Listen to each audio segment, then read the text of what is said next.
Coucou la famille, salut, j'espère que vous allez bien. Quand on vous dit que il faut prier sans cesse, c'est l'histoire que je m'en vais vous raconter aujourd'hui. Donc, si vous avez la possibilité de partager, n'hésitez pas parce que cette vidéo pourra sensibiliser plus d'une femme et pas que des femmes, des hommes aussi. L'histoire de la sœur d'aujourd'hui, ça m'a été raconté par son mari. Parce que l'état de santé dans lequel se trouve la sœur aujourd'hui, c'est vraiment de justesse qu'elle n'ait pas passé 4 pieds sur terre. Donc c'est son mari qui, comme vous connaissez déjà, quand je raconte une histoire, je mets toujours ce numéro-ci. C'est son mari qui est entré dans mon WhatsApp, voilà, pour me dire qu'il aime bien le travail que nous faisons ici. Il aime bien ce caractère éducatif de nos vidéos. Il aime bien ce caractère sensibilisation de nos vidéos. Il aime bien ce caractère informatif de nos vidéos. Et que c'est à cause de ce dont il a cité là, qu'il a jugé important de partager son histoire avec nous. Je lui ai demandé, est-ce que je peux publier directement vos audios pour que nos téléspectateurs, voilà notre petite communauté, écoutent les récits directement venant de vous? Ou alors je le fais par moi-même. Il m'a dit que sincèrement, il préfère les vidéos où c'est moi-même qui raconte. Et que c'est pas parce qu'il a peur qu'on le reconnaisse ou quoi que ce soit, non, mais il aimerait que je raconte cette histoire-là à ma façon. Je lui ai dit d'accord et c'est ce que je suis en train de vouloir faire maintenant. Avant de commencer, je vous en prie, je ne serai pas longue. Si vous aussi, vous avez des histoires que vous savez qu'en écoutant, ça peut aider, ça peut sauver quelqu'un d'une certaine situation, partagez parce que c'est en partageant que on connaît que on n'est pas seul dans telle situation, on connaît qu'il y a X qui traversent la même situation et à travers nos expériences, nous pourrons aider ces gens-là. Cessons trop de blablabla, allons-y à l'histoire.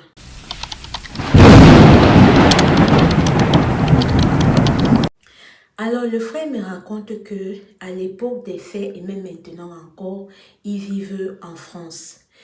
Sa femme et lui, ils se sont rencontrés, ça fait environ 20 ans. Et pendant les 20 ans-là, ils ont fait pratiquement 4 ans de relation. Pendant les 4 ans de relation, sa femme et lui, ils n'avaient jamais essayé de concevoir un enfant. Parce qu'ils étaient toujours dans l'optique qu'ils vont faire leurs enfants une fois la bague au doigt. Donc c'est comme ça que pendant le temps d'études, avant le mariage, ils faisaient bien ce qu'un homme et une femme peuvent faire, mais ils prenaient toutes leurs précautions. Passé de ce temps-là, quand Dieu a fait grâce et qu'ils ont décidé de se marier, c'est ainsi qu'ils ont fait les choses normalement. Après le mariage, vu que durant les années où ils s'apprenaient, durant les années où ils étaient copains, copines, durant les années où ils n'étaient pas encore unis devant Dieu et devant les hommes, ils s'abstenaient de ne pas porter une grossesse. Là maintenant, ils étaient mariés et ils avaient le plein pouvoir de pouvoir être parents. C'est là où le début de leur cauchemar a commencé. Il explique que à partir du moment où sa femme et lui ont décidé de tomber enceinte, première tentative, elle calcule bien son cycle et tout, ils se mettent d'accord parce qu'ils voulaient un garçon. Donc ils se mettent d'accord que d'après ce qu'ils ont suivi, tel qu'il m'a expliqué, d'après leurs recherches, ils ont vu que pour avoir un garçon, il faut faire le jour de l'ovulation, même la chaud. C'est comme ça que sa femme et lui, ils ont fait le jour même chaud. Donc pour lui, ou du moins pour eux, c'était sûr à 100%. Un, qu'elle devait tomber enceinte et deux, que ça allait être un garçon. Après avoir fait cela, ils s'attendent le prochain mois pour pouvoir voir si ça a mordu ou pas. Mais les règles de la dame viennent. Jusque-là, ça va. Ils ne se sont pas dit que peut-être il y a quelque chose qui cloche, non. Ils ont encore essayé parce que dans leur tête, il ne faut pas que j'oublie. Dans leur tête, c'était que Ah, peut-être on n'a pas bien calculé, voilà. Essayons encore une deuxième fois. Quand ils essayent encore une deuxième fois, c'est le même scénario. L'enfant n'entre pas toujours, les règles de la dame viennent. Ça s'est répété ainsi une dixième de fois. C'est après que ça se répète encore et encore. C'est comme ça que la mère du gars, un jour, notons que cette femme-là, vraiment, elle aimait bien sa belle-fille. Donc, la femme du monsieur, elle s'entendait, comme on dit que il y a certaines belles-mères ici dehors, que ma belle-mère, mon combat, donc tellement entre les deux, ça va tellement bien. Donc, c'est comme ça que, vu que entre sa femme et sa mère, tout se passe bien, c'est comme ça que toutes ces tentatives-là, elle disait toujours à la mère du monsieur. C'est ainsi que quand la mère du monsieur constate que 1, 2, 3, 4, 5, 6, 7, 8, 9, 10 tentatives, ça ne va pas. C'est là où avec son cœur de mère et avec son expérience de la vie, elle a fait asseoir son fils et la dame. Les expliquer que je sais que ça fait déjà 10 fois que vous essayez d'avoir un enfant. Et les 10 fois, ça ne vient pas. Est-ce que vous n'allez pas un peu essayer de voir du côté de l'hôpital s'il y a peut-être un truc qui ne va pas et tout et tout? C'est comme ça que le monsieur avec sa femme, sous les conseils de la mère du monsieur, ils ont décidé d'aller faire des examens à l'hôpital. Sauf que, quand ils partent à l'hôpital faire des examens, tout est propre, tout se porte bien. On fait comprendre au monsieur qui n'a pas de problème, on fait comprendre à la dame qui n'a pas de problème, qui doivent continuer à essayer. Mais je vous assure, d'en continuer à essayer là, il n'y avait pas, ça ne venait toujours pas, ça ne venait toujours pas. C'est comme ça qu'un jour, la dame, elle était entre copines, voilà. Une copine lui dit que, écoute, ton affaire là que je vois, vous êtes parti à l'hôpital, on dit que tout va bien, mais à chaque fois que tu essayes, il n'y a même pas une fois que c'est entré avant que c'est sorti. Moi, je pense que peut-être tu dois aussi regarder du côté de l'indigène. Et pour ça, je te propose d'aller au Bénin parce que là-bas, vraiment, ils sont forts. Toi-même, tu connais, quand on dit béninois ici dehors, ils maîtrisent. Donc, je te conseille d'aller au Bénin, regarder un peu bien l'affaire-ci. Notons que la sœur, elle est de nationalité camerounaise et son mari est de nationalité gabonaise. Donc, quand son ami là lui dit que l'affaire-ci, essaye d'aller au Bénin pour voir un peu comment est-ce que ça se passe. Peut-être là-bas, tu pourras trouver une solution. C'est comme ça qu'elle rentre, elle parle à son mari. Son mari lui fait comprendre que, ah ma chérie, tu sais que l'affaire d'enfant, si là, c'est Dieu qui donne. Tu sais que l'affaire d'enfant, si là, en partant chercher trop quelque part, là, on peut partir, on revient avec de mauvaises choses. On peut partir, on nous donne du n'importe quoi et tout et tout. C'est comme ça qu'elle a dit à son mari que non, ne t'en fais pas chérie, nous ne perdons rien d'essayer. Dans la même lancée, elle demande au monsieur que si toi tu penses comme ça veut dire que ta mère va penser de la même chose. C'est vrai, elle et moi on s'entend bien, je lui dis tout, mais j'aimerais s'il te plaît, du moins jusqu'à ce qu'on parte, on fait que je sois enceinte avant qu'on dise à ta mère parce que ça fait déjà plus d'une dizaine de fois qu'on a dû lui dire que voilà on essaie et ça ne prenait pas et moi ça me fusque. Cependant maintenant la sœur, elle a dit cela à sa mère. Quand elle a dit ça à sa mère lui dit que ma chérie, je ne sais pas pourquoi, mais mon sixième sens ne me parle pas.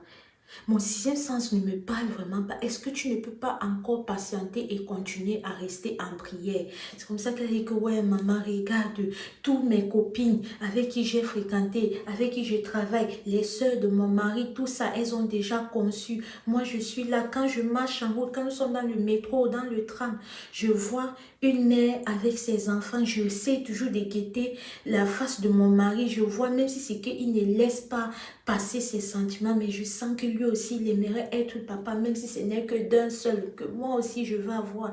Et ma copine m'a dit que, ouais, maman, voilà, ils ont l'habitude de faire dans ça, ils sont spécialistes dans ça. Maman, je t'en prie, ne m'enlève pas cette envie, je t'en prie, ne m'enlève pas ce rêve. Laisse-moi juste essayer, je t'en prie, maman. C'est comme ça que quand elle a parlé à sa mère, nous sommes toutes des mamans. le cœur est faible. C'est comme ça que malgré son mauvais ressenti, sa mère lui a dit que, ok ma chérie, il n'y a pas de problème. Qu'importe ce que tu fais, je vais toujours te soutenir. Tu es mon enfant et je veux juste ton bien. Si ce qu'il faudrait que tu essayes et que ça marche, tant mieux. Si ce qu'il faudrait que tu essayes et que ça ne marche pas, mais tu seras quand même tranquille dans ta tête, je te soutiens à 100%. C'est ainsi que la sœur et son mari ont planifié leur voyage pour aller au Bénin. Quand ils arrivent au Bénin, ils suivent bien les contacts et tout que l'ami de la dame lui a donné depuis la France. C'est comme ça qu'ils appellent le monsieur. Quand ils appellent le monsieur, ils arrivent chez ce monsieur-là.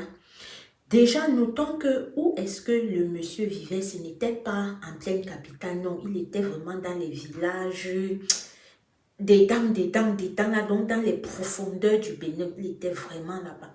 C'est comme ça qu'ils ont tout fait, ils sont arrivés là-bas. Quand ils arrivent chez le monsieur, il m'explique qu'à peine ils ont mis les pieds, le monsieur a dit, je vous attendais, on m'avait déjà prévenu, mes esprits m'avaient déjà prévenu que vous étiez en route. Il regarde sa femme le regarde.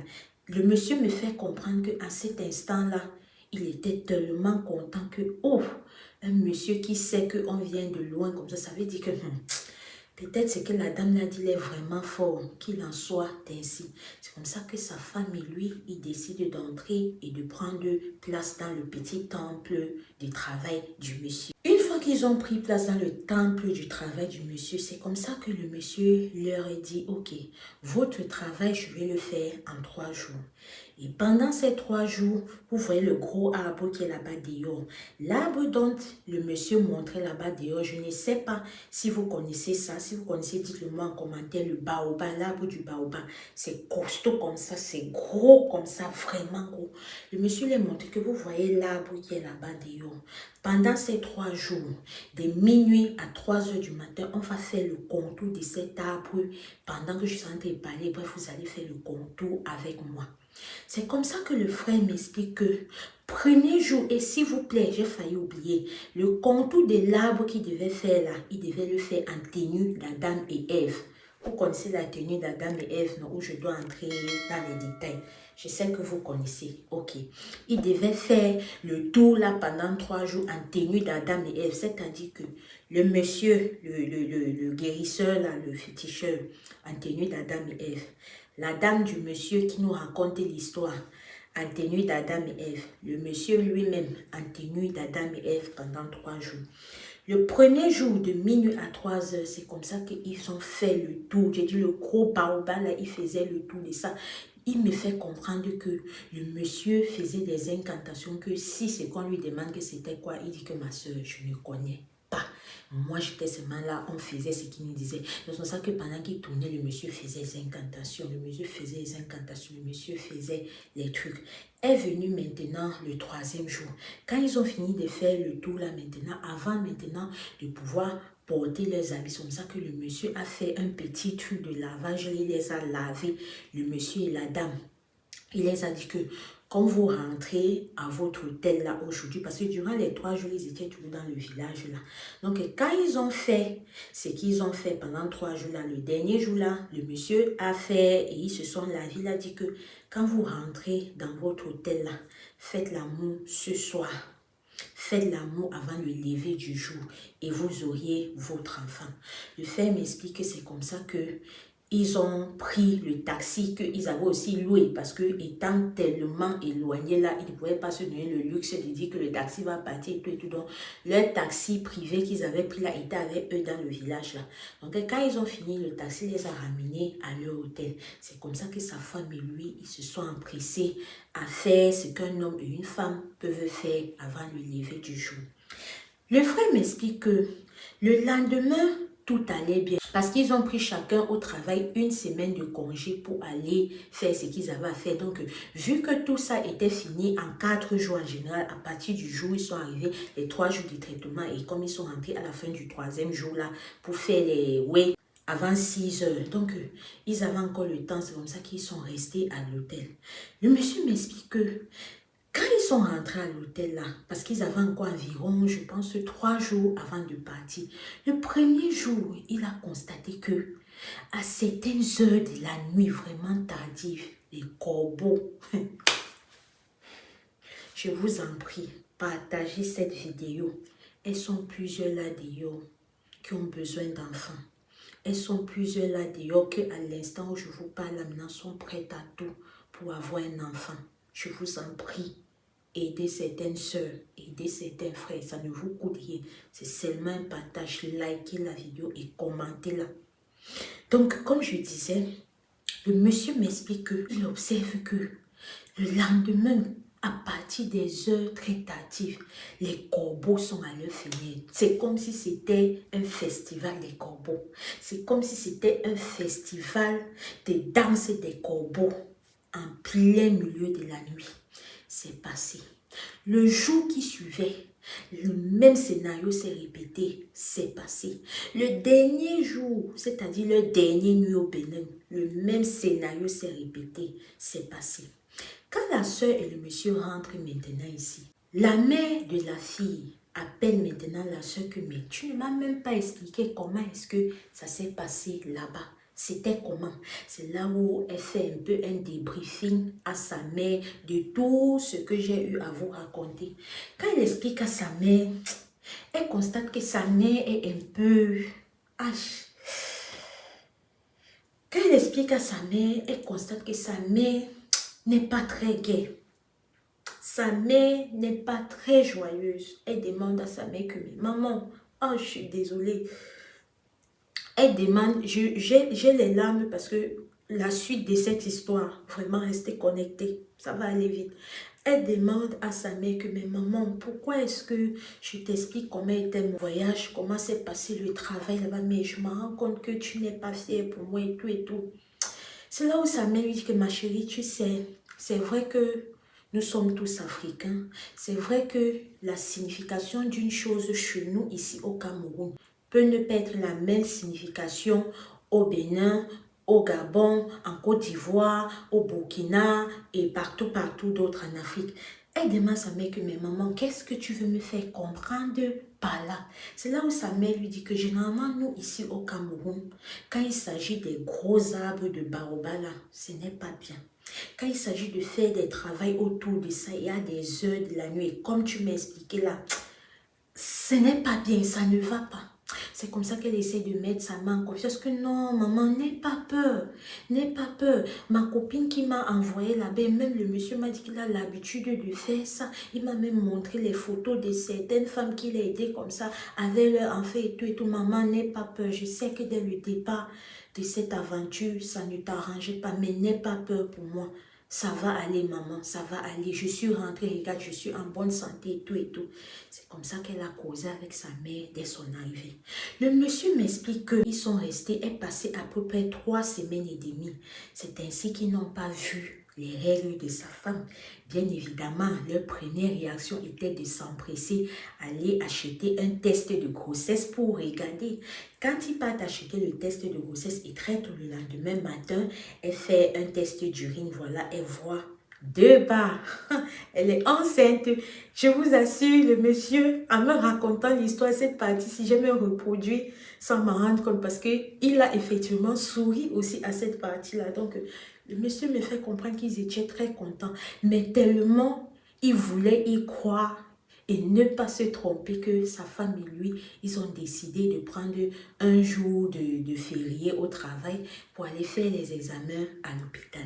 Ils sont partis faire l'examen de sang à l'hôpital. Ça a été confirmé que madame était enceinte. C'est maintenant quand on a confirmé que madame était enceinte là, que eux deux maintenant, ils sont partis chez la mère du monsieur qui vit aussi toujours en France pour lui dire que voilà, ma femme est enceinte. C'est là où la mère était tellement contente que waouh ma chérie, mais vous avez encore essayé, vous ne m'avez pas dit, mais pourquoi et tout et tout et tout. C'est là où les deux adoptent un air un peu restreint que maman vraiment, on a quelque chose à te dire et ne prends pas ça mal. La mère demande que mais mes enfants, qu'est-ce qui ne va pas? Allez-y, Allez-y, dites-le moi. C'est là où il déroule à la mère du gars que voilà, maman, toi-même tu connaissais les frustrations dans lesquelles nous étions à cause du fait qu'on n'arrivait pas à faire un enfant. Donc il y a un ami de madame qui lui a fait comprendre qu'elle connaît un monsieur très fort au Bénin qui pouvait régler la situation. Tu te rappelles une semaine de congé que nous avons pris là et qu'on t'a dit qu'on partait en vacances en Tanzanie. Non, on ne partait pas en Tanzanie, mais on partait au Bénin et on partait pour qu'on puisse travailler sur madame pour qu'elle puisse tomber enceinte. Par la grâce de Dieu, on a pu travailler sur elle et voilà, les travaux ont porté leurs fruits. Tu seras bientôt grand-mère. C'est comme ça que la mère est restée. Elle a dit, le travail, ça s'est passé comment? Vous pouvez un peu me donner les détails et tout, et tout. Je veux savoir, s'il vous plaît. C'est comme ça qu'ils ont détaillé à la mère comment pendant 3 jours, ils ont fait le tour autour du baobab en tenue d'Adam et Ève. Quand ils disaient ça à la mère du monsieur, elle aussi, elle restait un peu un jaja. Elle était assise, mais elle était comme perdue dans ses pensées, en fait. Je ne sais pas si vous voyez le truc. Elle était assise, mais perdue comme dans ses pensées. C'est là où ils disent, maman, maman, tu es toujours là? Et c'est là où il dit, ah oui, oui, oui, oui, je suis là. Il demande que, mais maman, pourquoi est-ce que tu avais l'œil évadé et tout et tout? La mère du monsieur a rappelé la même chose. La mère du monsieur a rappelé la même chose que la mère camerounaise de la sœur que chez nous, mon fils, je pense que tu es au courant de ça. L'arbre qu'on dit le baobab, là, quand il s'agit de faire les riz tout autour, là, c'est pas quelque chose de bon.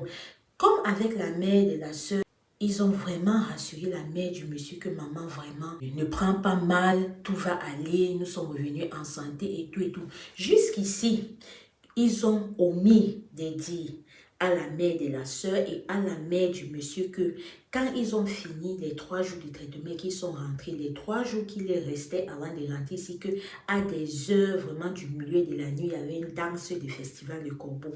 Ils n'ont pas dit, hein. Je continue, je vous en prie, restez connectés. Quand ils ont fini chez la mère du monsieur, c'est comme ça qu'ils ont décidé de rentrer chez eux. Le premier mois s'est bien passé, deuxième, troisième, quatrième, cinquième, sixième, septième, 8 mois et demi parce que la sœur a accouché à 8 mois et demi. Quand elle arrive à l'hôpital pour accoucher, premier signe, son gynécologue, tout au long de sa grossesse, lui avait fait comprendre que vraiment tout se passe bien et tout, qu'elle va accoucher par voie naturelle.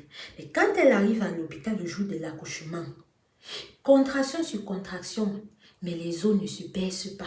Contraction sur contraction, le genre intense là, mais les os ne se baissent pas. C'est comme ça que les médecins viennent, ils checkent. Pour celles qui ont déjà accouché, vous voyez de quoi est-ce que je parle. Ils checkent. On voit que le col n'est pas assez écarté pour qu'elle puisse pousser normalement. La soeur est restée là dans contraction. Au moins c'est 10 heures de temps. Le col n'était pas écarté. C'est comme ça que tellement elle souffrait, est venue la décision qu'on devait lui faire une césarienne. C'est comme ça que la sœur a accouché par césarienne. Quand elle accouche par césarienne, l'enfant est sorti, bien évidemment, il était en santé parce que c'était un garçon, il était en santé et elle aussi, elle était en santé. Ils ont passé les 3 jours qu'ils avaient à passer à l'hôpital, c'est comme ça qu'ils décident de rentrer à la maison. Quand ils rentrent à la maison, la première nuit, moi qui raconte le genre d'histoire, s'il est peut-être qu'elle est ici minuit. La première nuit, ici en Benguela, en France que vous connaissez là, il y a eu la danse de corbeau, la même danse qu'il y a eu au Bénin. Pendant une semaine d'affilée, aux heures tardives, il y avait toujours la danse des corbeaux. Ne me demandez pas où les corbeaux là sautaient, pardon, c'est pas mon histoire. Je continue. C'est là où le frère m'explique qu'il y avait toujours la danse des corbeaux. Il y avait toujours la danse des corbeaux. Juste là, ça ne les a pas attiré leur attention. C'est plus tard qu'ils ont compris. C'est plus tard. Voilà comment elle reste et tout et tout. C'est comme ça que l'enfant a commencé à bien se développer.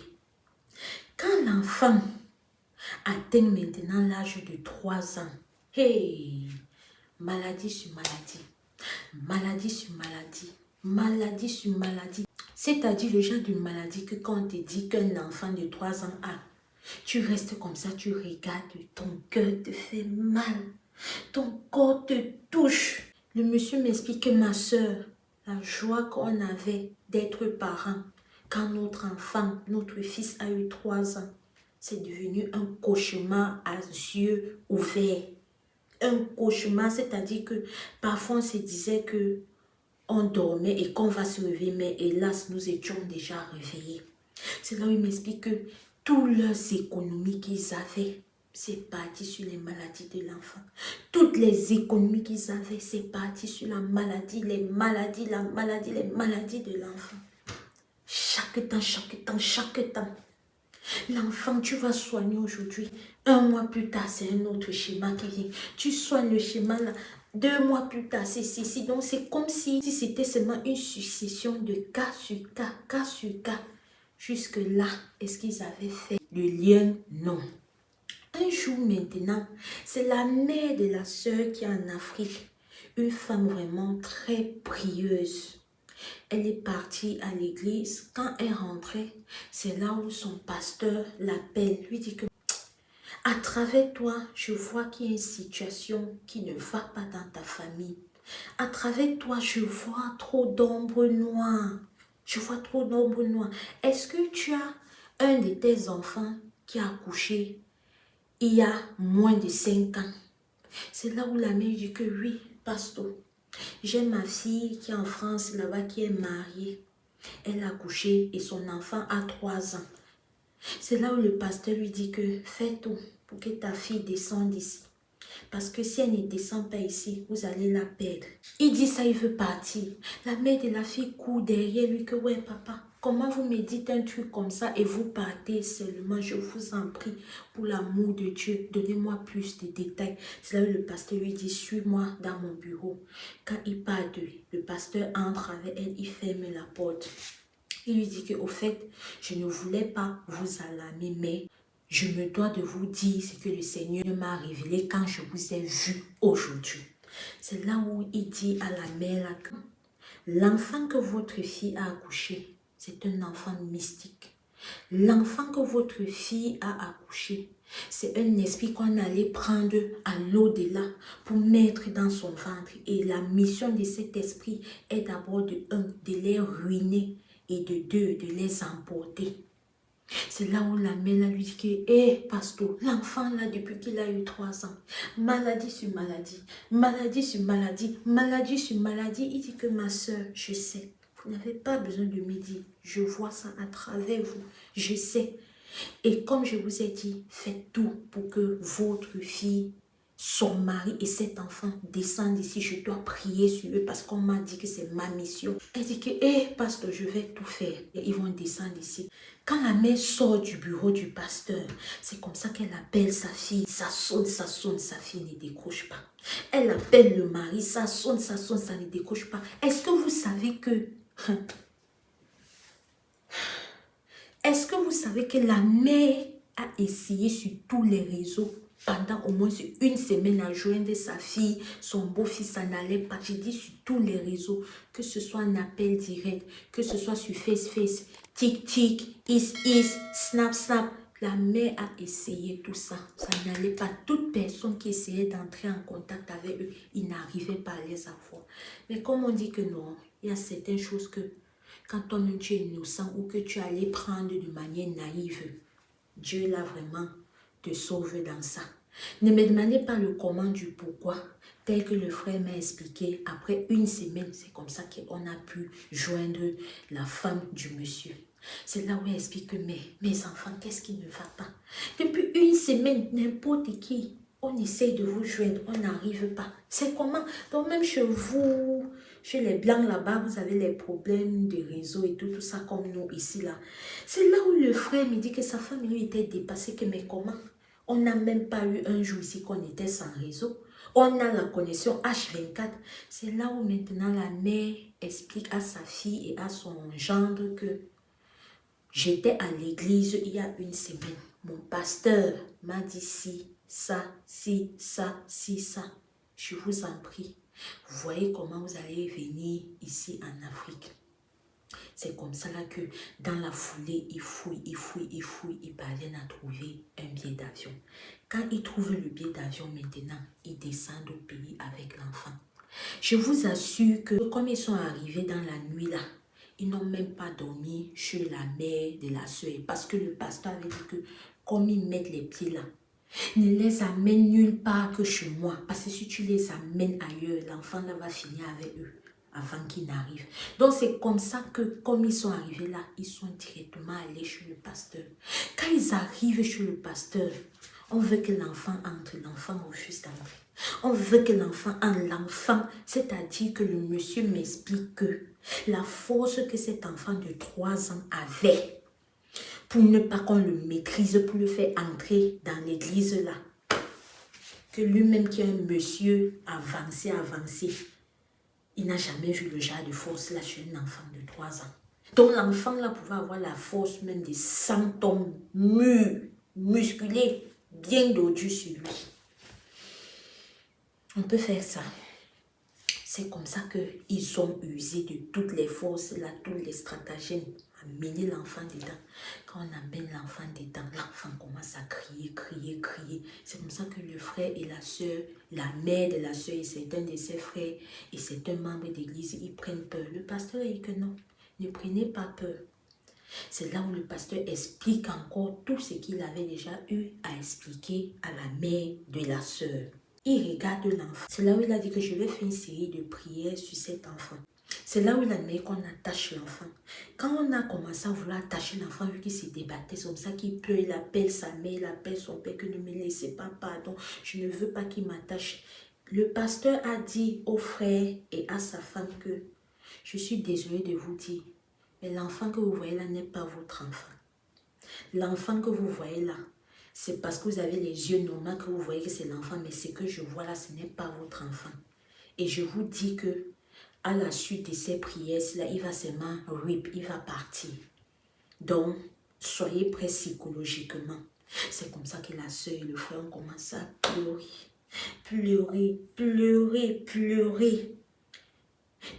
C'est comme ça que la mère de la soeur l'arrête, que ma chérie, ça va aller. Et notons que, je ne vous ai pas dit, j'ai failli oublier, pardonnez-moi.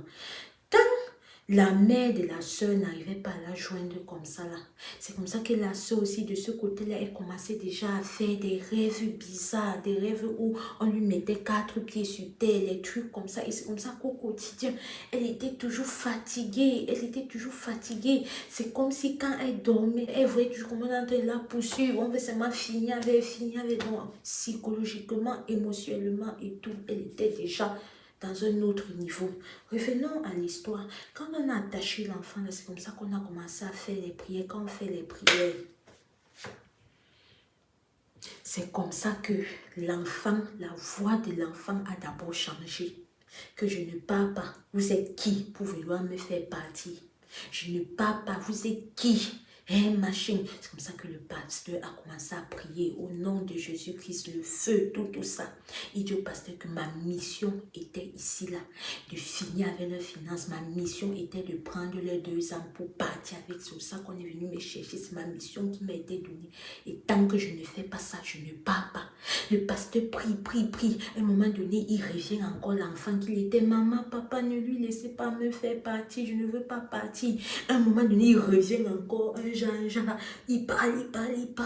C'est comme ça que le pasteur a prié pendant toute la nuit. J'ai dit prier pendant toute la nuit. C'est comme ça que le petit là est parti. Quand le petit là part, comme il tombe, il part là, c'est comme ça que le frère et sa femme tombent aussi. Ils entrent dans les pompes, ils s'évanouissent. Le frère me raconte que on a prié sur eux 2 semaines. Donc, comme ils se sont évanouis là, 2 semaines de prière, d'intenses prières. C'est comme ça qu'ils sont revenus à eux. Ils étaient dans un hôpital. C'est là où maintenant, quand ça s'est passé comme ça, la mère de la fille lui a dit que ma chérie, tu vois donc que mon 6e sens ne m'a pas trompé. C'est là où maintenant, elle dit à sa mère que, hé maman, c'est même maintenant que je me rappelle de quelque chose. Tu vois, quand on avait fini de faire le travail des 3 jours là autour du twist là, quand on est rentré, il y avait la danse des corbeaux, maman, les 3 jours qu'on a encore passé là-bas, il y avait les corbeaux.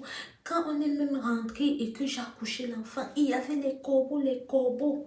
Sa mère lui dit que ma chérie, n'est-ce pas, tu es une fille de l'Afrique. N'est-ce pas, tu as grandi en Afrique. Tu sais que voir les corbeaux et qui puisse être dans la nuit, c'est pas bien. Pourquoi tu ne m'as pas appelé? Pourquoi tu ne m'as pas dit? Est-ce que vous avez dit ça à la mère de tel? Ils disent que non, on n'a pas dit à ma mère. Elle a dit que vous avez quand même eu la chance que sa mère vit là-bas avec vous. Moi, je suis ici, je suis loin, je ne peux rien faire. Mais sa mère peut quand même faire quelque chose. Pourquoi vous n'avez pas dit à sa mère? Hein? Si c'est que ce n'était pas cet homme de Dieu, on aurait su peut-être trop tard. Alors que si vous avez dit à temps, on aurait pu réagir. On aurait pu réagir, c'est comme ça que les deux ont commencé à pleurer, que ouais maman, tu avais vu ça dès le départ. Ouais maman, tu nous avais parlé de ceci, mais on n'a pas écouté que vraiment on te demande pardon. C'est parce que le désir d'avoir un enfant était tellement fort sur nous que voilà, on a voulu y croire. Après 2 semaines de prière et de soins à l'hôpital, c'est comme ça que la sœur est sortie de l'hôpital avec son mari. Ils ont continué des prières avec le pasteur parce que le fait qu'elle avait gardé en elle cet être-là pendant 9 mois et qu'elle avait mis son monde a laissé un passage de ce monde-là en elle qu'il fallait vraiment fermer totalement. Et je vous assure, après ce dur travail religieux et tout, comme on dit, un mal pour un bien, elle a eu la grâce de tomber enceinte. Le monsieur m'a envoyé les photos de son enfant. Voilà, c'est privé pour lui. Je ne peux pas partager cela avec vous. Mais la sœur a finalement, après tout ça, eu la grâce de tomber enceinte. Et il est venu, le message qu'il a pour vous, chers abonnés et personnes qui vont nous découvrir, c'est que il est passé par là. Il sait toutes les frustrations que les couples qui n'ont pas d'enfants peuvent vivre au quotidien. Les moqueries des proches, les moqueries même des gens qui ne vous connaissent pas, qui ne connaissent pas votre histoire, les pointages du doigt. D'aucuns vont dire que oh, si vous avez l'argent, même quand on n'a même pas l'argent, mais si vous avez l'argent, que oh, il a vendu ceci, il a fait ceci, c'est ça que sa femme n'accouche pas, c'est ça qu'elle n'accouche pas et tout. Que ces gens qui tiennent ce genre de propos, ils ne savent pas à quel point ça peut heurter leur sensibilité. Que ces gens qui tiennent ce genre de propos, ils ne savent pas à quel point ils affectent la santé mentale de ces gens-là. Et il a poursuivi en disant que si tu cherches l'enfant, tu n'arrives pas à trouver, reste en prière. Si c'est que c'est dans le plan du Seigneur que tu vas enfanter, ça ne sert à rien de courir. Reste patient, tu restes en prière. Si c'est dans ses plans que tu seras mère et que tu vas enfanter, même si c'est aussi tard que Sarah, mais tu vas enfanter. Ça, c'est le message qu'il avait avec vous et qu'il espère vraiment que s'il y a des gens qui se retrouvent dans sa situation, bref, dans la situation dans laquelle il était avec sa femme il y a quelques années, que son histoire vraiment puisse vous servir de leçon et vous savez quel choix vous avez à faire, vous savez ce qui vous reste à faire. Donc là, c'est avec ces mots que je finis l'histoire du monsieur. Je sais très bien, monsieur, que vous allez regarder cette vidéo. Je sais très bien que vous allez voir votre histoire sur cette chaîne. Et au nom de toute ma communauté et moi-même, nous vous disons merci pour cette histoire très édifiante. Merci d'avoir cru en nous, de venir nous raconter votre histoire. Nous sommes sûrs qu'à travers vous, il y a plusieurs personnes qui comprendront certaines choses et qui ne feront pas certaines erreurs. Alors la famille, bien évidemment, cette histoire est terminée.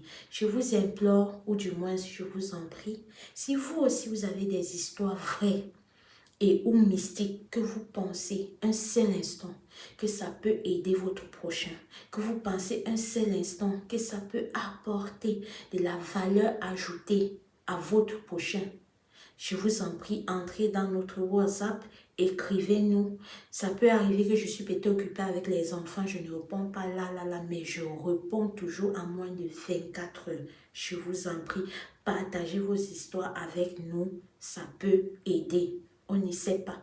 Vous ne savez pas vraiment où, quand on tourne une vidéo comme ça, où ça part. Vous ne savez pas en quelles conditions ça peut tomber dans la vie de quelqu'un qui a vraiment besoin de savoir ce dans quoi nous parlons là et ça l'aide d'une manière ou d'une autre. Alors ne gardez pas vos histoires pour vous. Ça ne mange pas de pain.